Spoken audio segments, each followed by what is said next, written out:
This is a response to you guys, the fans. We were creating so much content for Star Wars, Clone Wars, and when we finished the series, you guys just kept saying, we want more, save the Clone Wars. Yeah.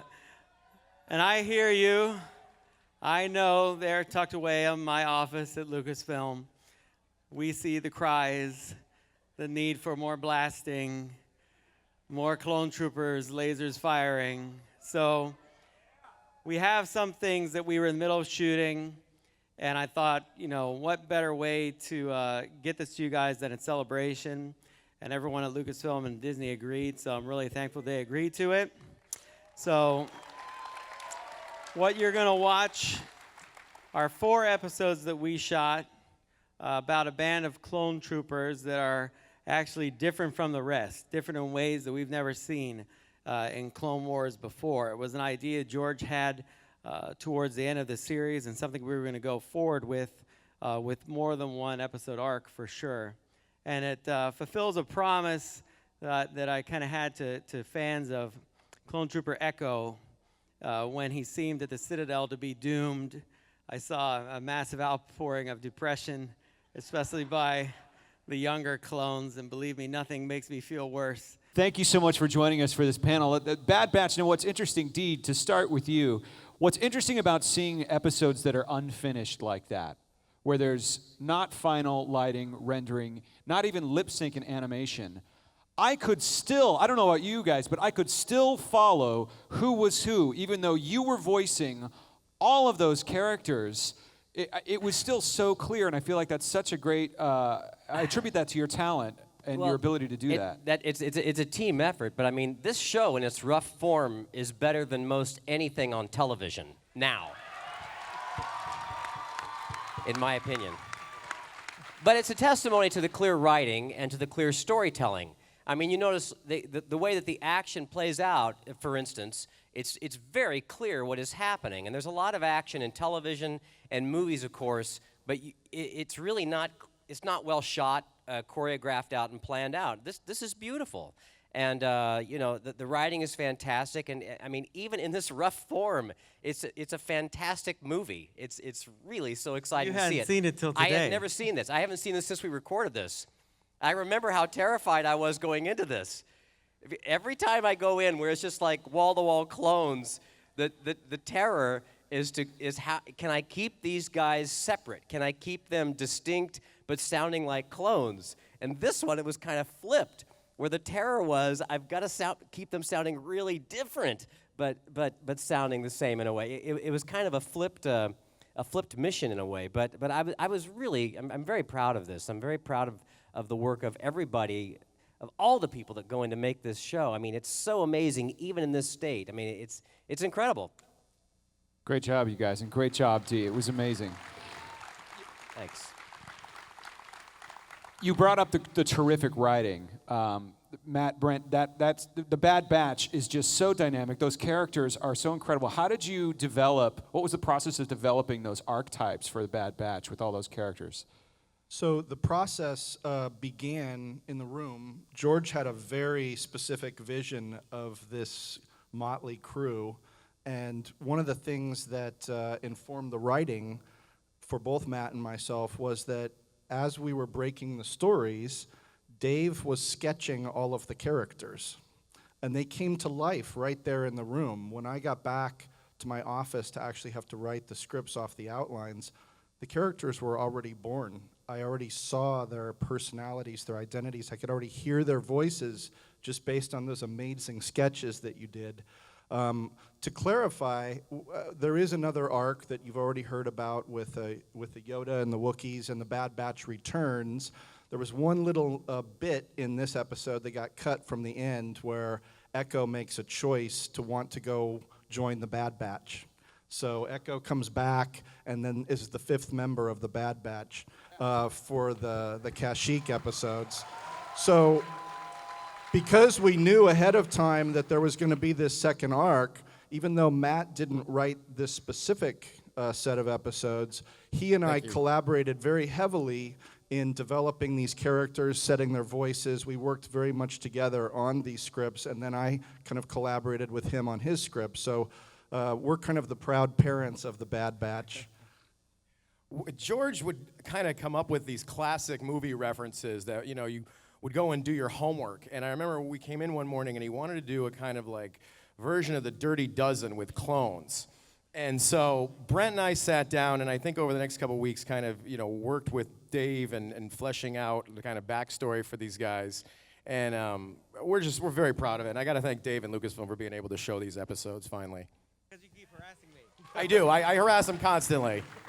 Yeah, this has been something that has been growing on Twitter with all the people that follow me, that wanting to know about the Bad Batch ever since Dave leaked in an interview that Echo still lived.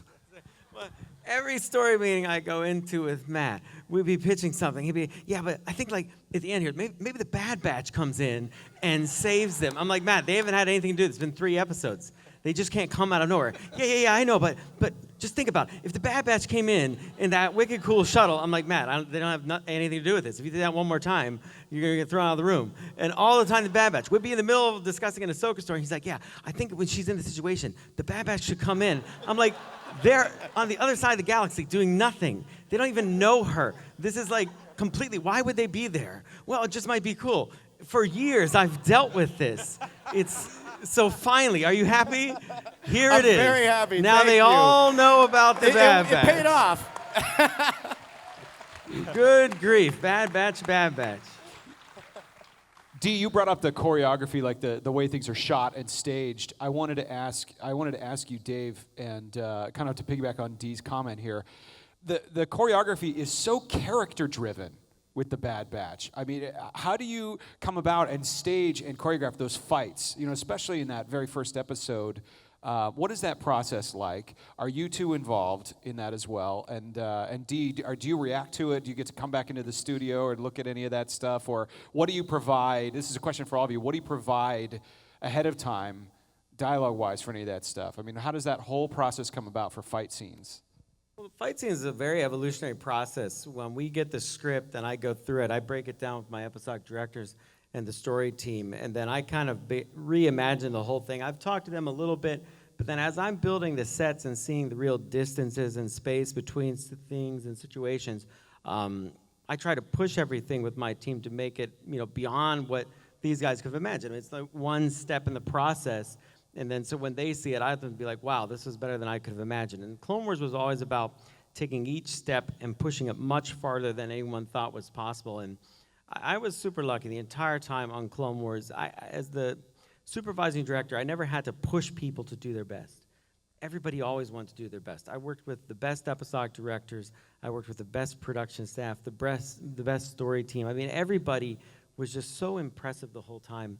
That it was just there was no limit. We could only limit ourselves by our imagination. So, you know, like Kyle Dunleavy, who directed the first episode, was brilliant with his team of guys at doing long shots. They loved the long sequence shots that would hand off one to the other. So I would go over the blocking with them. We would map it out on a whiteboard. So we would know where everything was like you would in a live action movie. And then we would shoot coverage of it or shoot long cameras. And tying all that action together was Jason Tucker, the editor, who just did a phenomenal job at the timing and the pacing of it. I mean, this is, you know, 7-8 years in for us on one team, one production, so we work as one mind. So it's an amazing, you know, big collaborative effort. Kind of like the clones, right? Well, kind of like the clones. Part of That's what what's so makes it brilliant happen. about this arc to me is the sense of humor that it has. The action is really interesting and really innovative. There's a lot of things that we're seeing that we haven't seen before, and what these guys do and how they do it and how well they work together. But the humor is so marvelous, the way that it just keeps the energy up throughout the whole thing. You know, with the Padme Amidala logo on the side of the vehicle. She can, what is it? She can negotiate with me anytime. That was it. That is awesome. I love it. How long did it take you to come up with those voices? Is that something that you had to do very quickly? We talked about that like a while in advance. I warned you about this. Yeah. because we were trying to figure out how we were going to do it. I think you sent me a script for this probably a few weeks beforehand, which is earlier than I would typically get. And then I'd think it through, and he'd tell me what he wants, and then we'd just kind of nail it down finally once we got into the session. Well, it's kind of like Hunter was always, when we were directing him and drawing him, he was always kind of Billy from Predator. That was kind of the inspiration for that character. And then Crosshair is always much more a Clint Eastwood kind of, he's like a Cad Bane if he's a clone kind of guy with a toothpick, is why he's got the toothpick. And then Wrecker is about as close to the Hulk as we'll get. I had a couple episodic directors, Stuart Lee and Bosco. Those guys are big Marvel fans, huge. Stu is like Iron Man's best friend. This is before the movies came out. I just lecture him all the time about how Dr. Doom's better than any of them, but still. That's why there's a Dr. Doom trooper and there is no Iron Man trooper. So they loved Wrecker because this is like them mini Avengering all over the place, catching robot legs, and I'm like, okay, let's calm down though. Wrecker's a blast. Wrecker I probably improvised the most because I'd throw in those little yeah, let's do it, just kind of throw those gung ho things in, and you kept them. I was curious whether you keep them or not. I think it worked very well. What about the alien or the natives on Skeko Minor? That language, is that something that was written? Did you come up with that? Do you speak that language? I improvised that. I was actually thinking, I was thinking a little bit of Twin Peaks, the dream sequence. The Red Room? Which is in the Red Room where essentially it's speaking backwards. And that was sort of my model for what I was, that kind of thing, just speaking backwards. But try to keep the intent of what the sentence is saying with it. That's amazing. Well, I could sit here and ask you guys questions forever, but we have a great opportunity to spend a little extra time today doing some Q&A. Why don't we start right here? Wow. First off, what an arc that was. Wrecker stole the show. Oh, before I ask my question, that base on Anaxis was in Rebels Season 1, Out of Darkness and Gathering Forces. For Anaxis? So my question... That's true. That's very good. My question, Dave... You are wise, young Jedi. Thank you. My question, Dave, will Rex show up in Rebels? Because I believe he would never follow Order 66. And we even saw that in his expression at the end of the arc and in the Order 66 and Umbara arcs. Yeah. Boy, I can't really answer that question, can I? You start me off with something that's an absolute... I can't answer. I mean... You know what was great, though, was that Ahsoka showed up, and that was awesome, and we should be all like, yes, Ahsoka, and we're going to live with that one for a while, as we brought that Clone Wars character back. So hooray, and, we'll see. You never know. I can tell you this about things that may or may not ever happen. I never, ever, ever thought Darth Maul would come back. I used to tell people, look, George cut him in half. There's no way he'll come back. And then the one person that told me he was coming back was George Lucas. Anything's possible. So thank you. Thank you. Save the Clone Wars. Spread the word. How much of this would be considered canon or officially part of the Star Wars universe? Are you tall enough to ask that question? I don't see the thing. Did they bring that thing? I asked Disney to bring that thing. It says you're not tall enough to ask Dave that question. You seem, the microphone, you're taller. You can reach it, though. I'm a little short for a stormtrooper. You are. That's true. I agree. What a killer question that is. From a certain point of view, since you came to this lecture, you could consider it semi-canon, legend canon. I don't know. I like the story.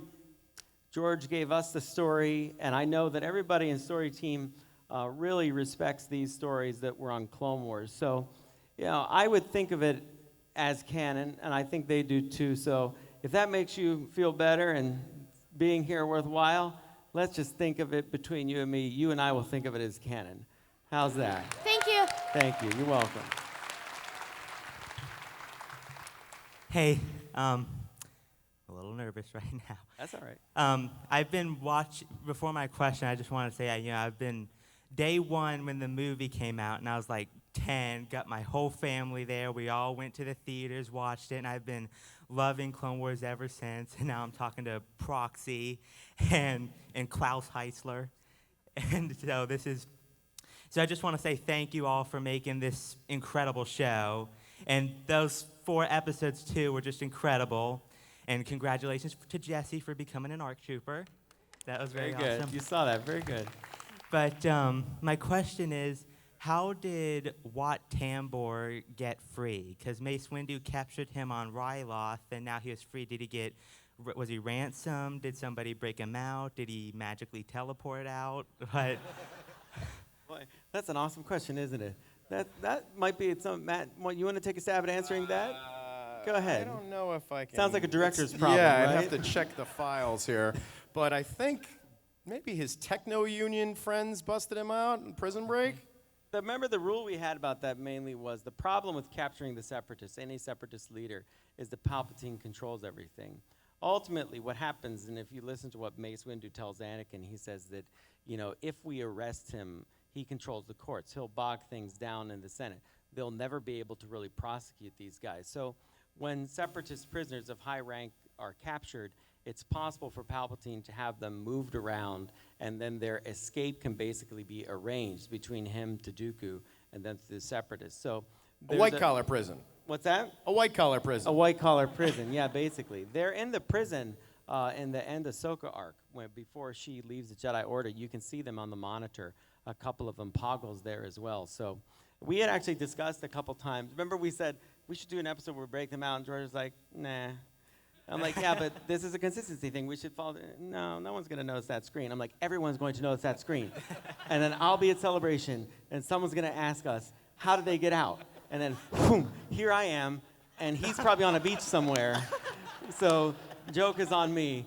I'm sorry. We would have figured it out, but that's how I think it happens. Palpatine ultimately controls all the power, so he can have people arrested or not arrested whenever he chooses. All right, thanks again for making this Thank you. awesome show. You're welcome. Thank you. Hi. My question is, are there any other plans to adapt any of these unmade arcs into other medium, similar to the Ventress and Kinlan Lost book? At present, no. I think that, I'm very careful about what we decide to put out. Story team and I talk about it quite a bit when we're trying to decide which ones to let out and which not. A lot of the information in the stories, again, because they're stories that came from George, we're very careful with how they're distributed to you guys. We want them to be as authentic as possible. I also want to have the writer's work represented, as faithfully as possible. That's really important. So everybody tries to take care of these unfinished stories as best we can. I think it's been great that we've been allowed to share as much as we have here at Celebration, direct to you fans. But at present, I think the exciting one coming up is the Ventress book, which Christy Golden's read. I'm very excited about that, based on scripts by Katie Lucas, so that's very fun. Thank you. Oh, Oh, okay. the shield, by the way, that's amazing. Thank you, sir. I made it just for this. My question is, can Echo just not die? Yeah, well, he's not dead now, so. Thank you so much for that, by the way. He's back. That's kind of good, right, guys? I mean, I think we did a good thing there. He's back. He's back. Yes, sir.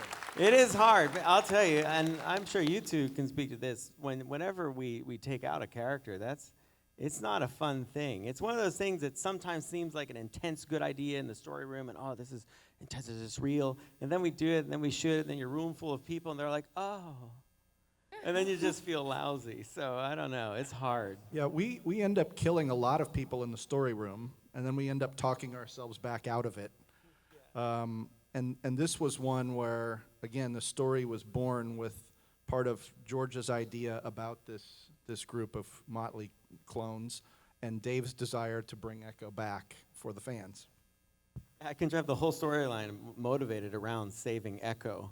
Yeah, that was the whole I thing. was when I was writing the arc, I had in my mind that this was the Dirty Dozen meets Saving Private Ryan. All right. Thank you, sir. Hello. That's really close to that design I showed you yesterday. Yes. So that's like, you did that like in a day or something. Like that, was that image ever released? That's crazy. Yeah, it seems it like was on- Ventress's haircut and everything. It was Yeah. on StarWars.com last year. Oh my gosh. Yeah, so it's done. Well done. Thank you. Amazing. Somebody asked us about Rex earlier, but I want to know about Cody. Would he have stayed with the 501st after Order 66 or no? Boy, that's a great question too. I mean, and one that I'm not going to answer. Cody has come up at different points, like just when we've kind of discussed the aftermath of Order 66. A lot of what we focused on towards the end of Clone Wars, though, was much more Rex-centric. Since Rex was our guy, we tried to do things with Cody, but Cody was off on Utapau, so that we didn't have as much control over what happened to Cody or post-Cody, but we had a lot of control over Rex and what happened to him, especially around Ahsoka. So there was a whole thing there. See how deadly close I'm getting to saying something I shouldn't? So I'm going to stop before I go farther. But yeah, the Clone Wars was always Rex's show at the end of the day, Rex and Ahsoka. We'd get little pieces of Cody here and there, but yeah, it was mostly Rex-centric. Thank you. Hey, thanks, guys. That was awesome. So my question's actually similar to the last guy. Who are your favorite clones to kill, and who are the hardest? To kill, that's a brutal question. You can start down there. Who's your favorite? Dee doesn't like when I kill any of them. You can see by his expression. But there's always more, Dee. I needed therapy after the Umbara arc. We just kept going in and doing retakes and killing clones. It was awful. I think we were talking best deaths. The death scene. Then 99 was a really powerful I one. love 99. Clone 99. There's a lot of it's when the death has meaning, Yeah. or valor or heroism. Then it's not a bad thing. A fun one for me was Commander Thorne, because he had the helmet that looked like Thor. And since I'm a big Dr. Doom guy, we put him down. And that was something I did to Stuart Lee, the director, because he's such a big fan, him and his brother, of Thor. And I was just trying to show that, Doom, the clone, made it through. He was fine. But Thorne, not so much. He had a gun called the Hammer, and it didn't help him at all. So that was fun. I love to pick on the people I work with. I can't help it. Dear Mr. Filoni, you have shown yesterday us some animatics from season 7. Why didn't you show us the full episodes, not the clips? Well, there's only so much time in the day, and we have those full episodes. One reason I didn't was because those episodes aren't fully voiced by the voice actors, and I don't like to show something like showing this with temp dialogue on it by people that aren't the actual actors is not something that I'm really excited about. So whenever I show something in its proxy form, I try to make sure that it's going to represent each phase of the process well. So for Matt Wood, even though he and Dave didn't mix the sound on this, I make sure that they get a chance to look at it. Nathan Cormier up at work did a lot of work in his spare editorial time to make all these sound effects happen. We had to do temp music. A lot of work still went into this presentation today, even though it's proxy, and it's actually difficult to do that on a large scale. So I have to kind of judge, is this finished enough to show you guys?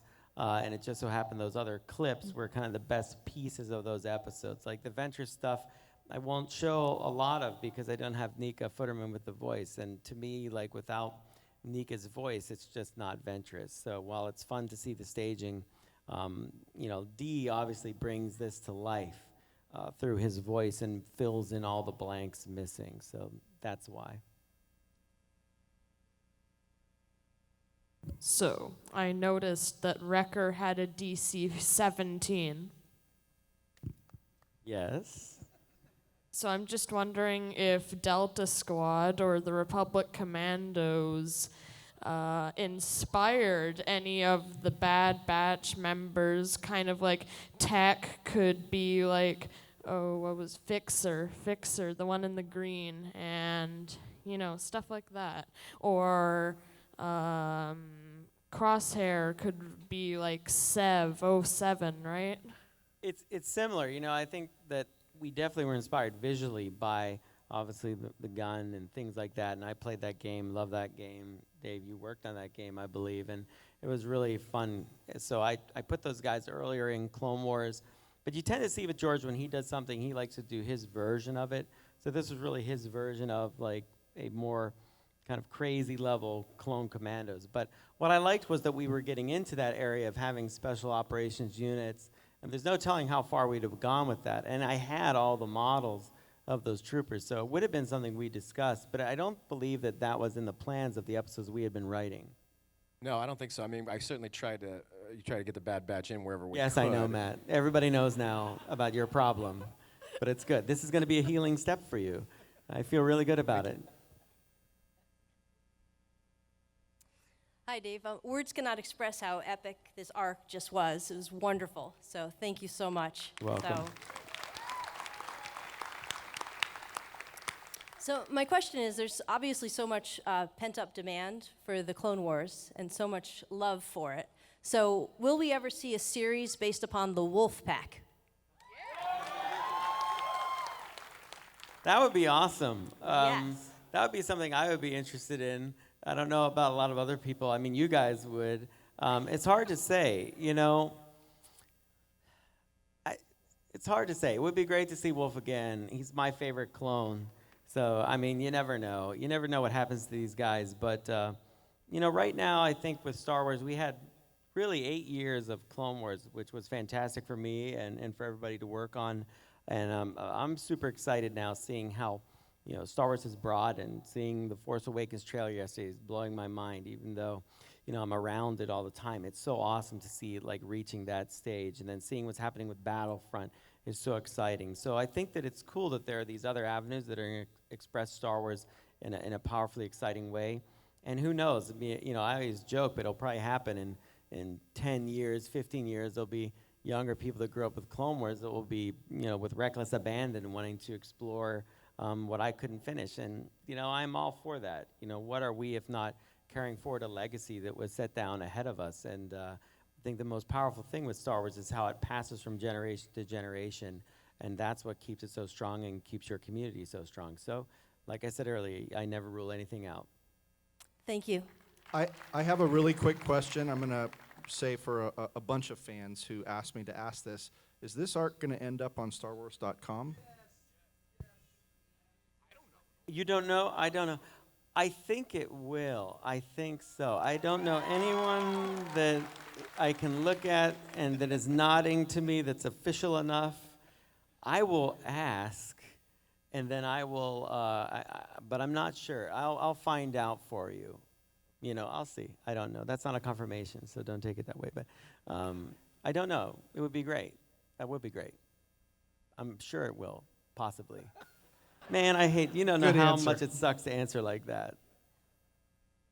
Hi guys, I'm just so excited that Echo is alive. He's here. He has his own story. So I'm dying to ask about my favorite clone, who apparently died. What happened to Gregor? Did you have any plans for Gregor? Gregor, you would love to know, Dee Baker. Wouldn't you love to know? Everybody wants to know. I would love to know what happens to Gregor. Yes, too. I know you would. This is like everyone comes and asks, what happened to my friend in high school? I don't know. I'm not Facebook, but I do know. The fans want to know, Dave. My opinion of Gregor, and you wrote that as well. I did. I wrote. You want to talk about when you saw what happened at the end of that, or do you want to talk about what I've talked about, or don't talk about the other things we've talked about, but talk about the one thing you can't talk about? Okay. Give me a second here. Let me sort this out. Yeah, so I wrote that arc that introduced Gregor, and when I wrote it, in my version of the story, he died. He went out a hero. And then I saw the episode, and Dave said, well, hold on a second. His fate has not been determined yet. And so in Dave's mind, he lives, but in my mind, he dies. So maybe we'll have to go backstage and arm wrestle to determine. You see these bloodthirsty writers. I take all the flack. I'm trying to save people. You're trying to disappoint children. And I see them in their clone armor, and I have always thought, and obviously this is post-traumatic emails from kids who loved Echo Syndrome, But I mean, you guys write such good characters that I get to the end of it sometime. I'm supposed to blow up this whole refinery, and this guy's in the middle of it. It's really poetic, but it's such a downer, you know. And so, in my mind, he lived. So, you know, we'll just, I don't know what that means. Who knows? But again, if that, between you and me, he's alive, don't talk to Brent about it. He'll just depress you. So, I'm a child disappointer. Go with my version of it. Everyone here loves Star Wars as much as you do, but there's something that separates you guys from us, and that's you get to create Star Wars. What guidance would you have for someone who feels a strong pull towards creating Star Wars? Maddie? I would start with the classics, study some of the filmmakers that inspired George, Kurosawa, some of these other filmmakers, Hitchcock, you know, some of the things that we've done episodes sort of based off of, and just read as much as possible. And I think, you know, the DNA to Star Wars lies in those classic stories, and then you can find ways to tell new stories through Star Wars based on some of the things that inspire you. I think that what you're saying the key of it, which is that you can't really focus on saying, I'm just going to study Star Wars to learn how to do Star Wars. The truth is, in George's DNA, you have to look at the films from the time period he grew up with, right? What inspired him to make Star Wars? The Organic Decimator is such a Flash Gordon type of thing, and we were studying some of that. We were looking at the old movies, Battle of the Bulge. We were looking at Dam Busters. We're looking at Bridge of the River Kwai. We're looking at all the cinematic stories that inspired George Lucas, John Ford films, you know, things like that. Study film. Star Wars has in its DNA cinema, film history, because those are the things its creator loved, you know, and that's how you start to get it right. If you just look at it from a Star Wars point of view, you know, you'll make a really fun story maybe, but it might not feel like Star Wars. I've taken American Graffiti and THX and cut them together and then put Star Wars music on it. When you watch it, you think it's Star Wars. So study that stuff, and you'll get a lot closer. You'll take your first step into a larger world, trust me. Thank you. One more? Hi. Wow. This is just amazing. Those four-armed winged droids. What are those, and whose idea were they? They're kind of cool. Well, thank you. They're flying battle droids. I thought, why not? I wanted to make them fly. They were cool, and they're kind of like little dinosaurs. So, yeah, I did a little sketch of them, and then Killian Plunkett and his design team take that over, and they just, I can't remember the specific designer that did it, but they did so many wonderful designs, so I'm glad you enjoy it. They still go down really quickly if you shoot them, but they're battle droids. So, I had 1 million of those things in that episode, that's for sure. It's expensive. Thank you. This is always my least favorite part. Unfortunately, we're out of time today, but I really want to thank all of you for attending, and I want to thank everyone here on the stage. We've got executive producer Dave Filoni, writers Brent Friedman and Matt Michnovetz, and of course, the voice of the clones, Dee Bradley Baker.